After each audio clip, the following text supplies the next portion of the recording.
जी। उसके बाद ये है नेक्स्ट अनियन कटर। एक तरफ सिंपल कटर है और दूसरी तरफ ये क्रिंकल कटर है। अनियन कटर के अलावा पोटैटो स्लाइसर है ये, तो ज़्यादातर नॉर्मली मैं इससे अनियन ही कट करती हूँ, इसलिए मैंने अनियन कटर कह दिया। स्लाइसर कह सकते हैं आप इसको। एक तरफ सिंपल स्लाइसर का ब्लेड है और दूसरी तरफ क्रिंकल स्लाइस आप इससे कर सकते हैं। जैसे कि क्रिंकल चिप्स होते हैं, तो पोटैटो के क्रिंकल स्लाइस निकालने के लिए आप दूसरा वाला ब्लेड इस्तेमाल कर सकते हैं। 2 ऑप्शन दिए हुए हैं उसमें। And the next one is this hand chopper. तो हैंड, इसमें भी 2 ऑप्शंस दिए हुए हैं, एक मोटा चॉप करने के लिए और एक बारीक। तो बारीक वाला साइड जो है वो नॉर्मली गार्लिक क्लोव्स जो होते हैं, लहसुन को चॉप करने के काम आता है, और बड़ा वाला चीज़ शेड करने के सबसे ज़्यादा काम आता है। और वैसे तो गार्लिक तो मैं नॉर्मली इलेक्ट्रिक चॉपर में चॉप कर लेती हूँ, तो इसमें इतना यूज़ नहीं करती, लेकिन हाँ चीज़ श्रेड करने के लिए बहुत काम आता है। उसके बाद नेक्स्ट ये है मैशर मेरे पास। बहुत ज़बरदस्त टूल है ये, बहुत ज़्यादा कॉमन नहीं है, लेकिन अगर आप इसको बाय कर लें, इसको यूज़ करें, तो वाकई आपको पता चलेगा कि ये किस कदर आसान कर देता है पोटैटोज़ वगैरह को मैश करना। या कभी कभी ऐसा होता है कि वेजिटेबल्स वगैरह हमें गलाने के बाद पॉट के अंदर, पतीली के अंदर ही पकते हुए उसे कुछ मैश करना होता है, तो इससे बहुत ज़्यादा आसानी से मैश हो जाती हैं गली हुई सब्ज़ियाँ या फिर पोटैटोज़, बॉइल्ड पोटैटोज़ मैश करने के लिए ज़बरदस्त टूल है। And this one is the most common tool of every Pakistani kitchen, क्योंकि डीप फ्राइड आइटम्स को जो है वो ऑयल में से निकालने के लिए ये पकौड़ाज और डीप फ्राइड आइटम्स, कटलेट्स वगैरह को निकालने के काम आता है। उसके बाद ये है हमारे पास चिमटा और रोटी वगैरह, कबाब्स वगैरह टर्न करने के लिए। उसके बाद मेरे पास ये है वुडन स्पून, ये भी स्पेशली नॉन स्टिक पैन्स में बहुत अच्छे से काम आ जाता है। उसके बाद ये है मेरे पास knife. Generally it is known as bread knife, लेकिन ब्रेड के अलावा ब्रेड बंस या फिर केक बहुत अच्छी तरह से कट होता है, इससे इजीली और स्मूथली कट होता है।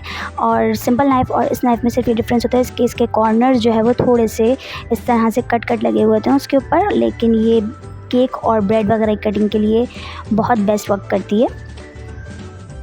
जब हम केक बेक करते हैं और उसके बाद उसमें क्रीम टॉपिंग करनी होती है और स्टफिंग करनी होती है, उसमें जो केक के स्लाइसेस बनाते हैं उसके बीच में केक की लेयरिंग, क्रीम की लेयरिंग करने के लिए, तो उस वक्त जो ये केक कट करती है बहुत बेस्ट इजीली। तो देखने में तो ये नॉर्मली है, लेकिन ये ब्रेड और केक के लिए बहुत अच्छी नाइफ़ रहती है। The next one is the strainer, और ये स्ट्रेनर मैदा वगैरह छानने के लिए काम आता है। केक का बैटर बनाते हुए जो हमें 2-3 चीज़ें, ड्राई इंग्रेडिएंट्स मिक्स करने होते हैं, तो या तो वो हम अलग बाउल में भी अच्छी तरह मिक्स करके रख सकते हैं, या फिर वेट इंग्रेडिएंट्स को मिक्स करने के बाद उसके ऊपर से हम मैदा, कोको पाउडर और बेकिंग पाउडर वगैरह, सॉल्ट उस सब में ऐड करके और डायरेक्ट ही उस बोल में इससे स्ट्रेन कर लेते हैं, तो बहुत ज़्यादा अच्छा और जल्दी हमारे ड्राई इंग्रेडिएंट जो हैं वो अच्छी तरह मिक्स हो जाते हैं और हमारा काम बहुत आसान हो जाता है, जल्दी हो जाता है। The next one is this butter paper. Butter paper के बारे में आप लोग सब जानते होंगे, ये भी मोल्ड्स को ग्रीस करने के लिए, और जो बैटर है वो नॉर्मली केक का बैटर, केक, ब्राउनी या फिर नॉर्मली जो वेट चीज़ होती है बेक करने के लिए, हम उसके नीचे ही अप्लाई करते हैं ताकि मोल्ड के ऊपर वो चिपके ना, और हमें डी मोल्ड करने में बहुत ज़्यादा आसानी हो जाती है। Now here comes the cling wrap. Cling wrap भी बहुत ज़्यादा इम्पॉर्टेंट है, ना सिर्फ बेकिंग के लिए बल्कि किचन में हर काम के लिए ही ये क्लिंग रैप बहुत काम आता है। फॉर एग्ज़ाम्पल, ये जैसे कि कुछ बोल्स होते हैं जिनका लिड नहीं होता उनके साइज़ का, तो आपको एयर टाइट करके बंद करना होता है, तो इस रैप से आप उसको बंद कर सकते हैं। पिज़्ज़ा डो, ब्रेड डो हम बनाकर उसको एयर टाइट करके हमें बंद करना होता है ताकि वो रेज़ हो जाए, डबल हो जाए, तो उसके लिए आप क्लिंग रैप से उसको कवर करके अच्छी तरह से रख सकते हैं। जैसे कि मैं अपनी चिकन, ब्रेड और पिज़्ज़ा वगैरह के वीडियो में ऐसा करती रहती हूँ। इसके अलावा डेज़र्ट्स होते हैं, उनको ठंडा करने के लिए फ्रिज में रखना होता है। अगर उसके साइज़ का कोई बोल्स के साइज़ का लिड ना हो, तो आप इस क्लिंग रैप से रैप करके ठंडा करने के लिए फ्रिज में रख दें। So now I am showing you my cutters. तो कुकीज़ और डिफरेंट चीज़ें कट करने के लिए, डोनट्स, कुकीज़, बिस्किट्स वगैरह कट करने के लिए कटर्स बहुत काम आते हैं। उसके अलावा मेरे पास ये 2 हार्ट एंड फ्लावर शेप्ड, जैसे कि एग फ्रायर आप इनको कह सकते हैं, एग शेप पर इसको फ्राइंग पैन में आप रखें और उसमें अंडे को जो है वो तोड़ें, और उसके बाद जब अंडा इस तरह का शेप ले ले, हार्ट या फ्लावर, तो आप इसको हटा दें और आपका हार्ट शेप या फ्लावर शेप्ड एग रेडी हो जाएगा। बच्चे बड़े सभी उस शेप से अच्छा खासा खुश हो जाते हैं। उसके अलावा ये नॉर्मली कटर, जो कि जैसे मैंने मीठी पूरियाँ बनाई थी उसमें ये कटर्स यूज़ किए थे, ईज़िली कटिंग करने के लिए बहुत काम आ जाते हैं। इसके अलावा ये हैं बहुत कलरफुल खूबसूरत कुकीज़ कटर, और इसमें आप देखें ये शेपिंग हुई हुई है कुकी को के ऊपर शेप देने के लिए, जैसे कि ये कैट बनी हुई है। अगर हम इस तरह से कुकी को या फिर पूरियाँ, मीठी पूरियाँ कुकीज़ को इससे कट करते हैं तो इस पे इस तरह से बर्ड्स एंड एनिमल्स शेप वो कुकीज़ हमारी रेडी होंगी, और स्पेशली बच्चे तो बहुत ज़्यादा ही खुश हो जाएंगे। तो मैंने ये अभी तक इतनी कभी यूज़ नहीं किए हैं, लेकिन अब इंशाल्लाह मैं कोई कुकीज़ बनाऊंगी, चॉकलेट वनीला कुकीज़, तो इनको ज़रूर यूज़ करूंगी। उसके बाद ये हैं स्नैक्स शेपर यानी समोसा, डी शेप समोसा होता है, बहुत इजीली इनमें बन जाता है। एक ये राउंड शेप्ड है स्टफ्ड स्नैक्स बनाने के लिए, पेटीज वगैरह कुछ भी स्टफ़ करके आप इसको आराम से डो को इसमें शेप कर सकते हैं। उसके बाद एक ये है कद्दूकश, यानी कि श्रेड करने के लिए एक तरफ स्लाइसर है, और बारीक चॉप करने के लिए भी 2 ऑप्शंस दिए हुए हैं, और इसके अलावा श्रेड करने के लिए चीज़, कैरेट या वेजिटेबल्स या जो भी श्रेड करने के लिए एक ऑप्शन दिया हुआ है। उसके बाद ये हैं बेकिंग मोल्ड्स,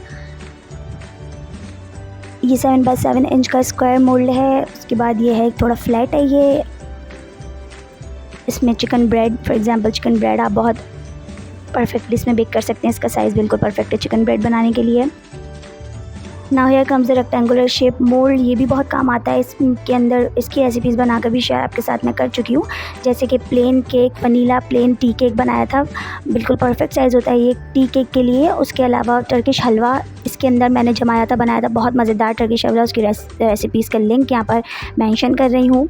उसके बाद है राउंड मोल्ड, इस मोल्ड में मैं कॉफ़ी केक बनाकर आपके साथ शेयर कर चुकी हूँ। उसके अलावा चॉकलेट लावा केक, उसके लिंक भी यहाँ शेयर कर रही हूँ, so that you can check that out. So now the next one is the big size cupcake mould.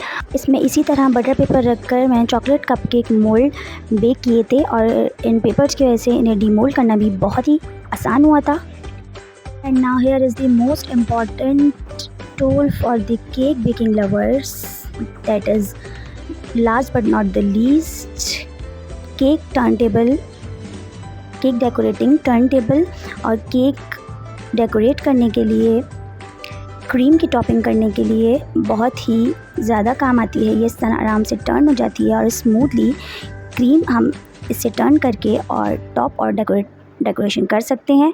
उसके बाद है ये हमारे पास रैक, तो ये रैक सबसे ज़्यादा काम आता है अगर हम विदाउट ओवन बेकिंग करते हैं पॉट्स में। तो पॉट्स के अंदर इस रैक को रखने से हमारा जो बेकिंग केक या जो कुछ भी होता है वो नीचे लगता नहीं है, और पॉट में पहले वो ये रैक रखकर और उसके ऊपर बेकिंग मोल्ड रखते हैं। उसके बाद ये नेक्स्ट है, ये भी हाई रैक है, साइज़ में दोनों सेम होते हैं मगर बस इसकी हाइट का फ़र्क होता है। ये हाई रैक होता है और ये सबसे ज़्यादा काम आता है माइक्रोवेव में ग्रिल करने के लिए। जिनके पास ग्रिल माइक्रोवेव है वो उन्हें पता होगा कि कोई भी चीज़ को ऊपर से कलर ग्रिल करने के लिए, टिक्का, ब्रेड वगैरह या फिर पिज़्ज़ा को ऊपर से ग्रिल करने के लिए हाई रैक चाहिए होता है, उसकी हाइट को उसे ऊंचा करने के लिए, ग्रिल के करीब करने के लिए। तो ये सबसे ज़्यादा माइक्रोवेव में ग्रिल के ऑप्शन यूज़ करने के लिए काम आती है। उसके अलावा आप इसको बेकिंग में, वही पॉट में जो बेकिंग करते हैं उसमें भी यूज़ कर सकते हैं। अगर आपके पास लोअर रैक नहीं है तो आप ये हाई रैक भी पॉट में यूज़ कर सकते हैं।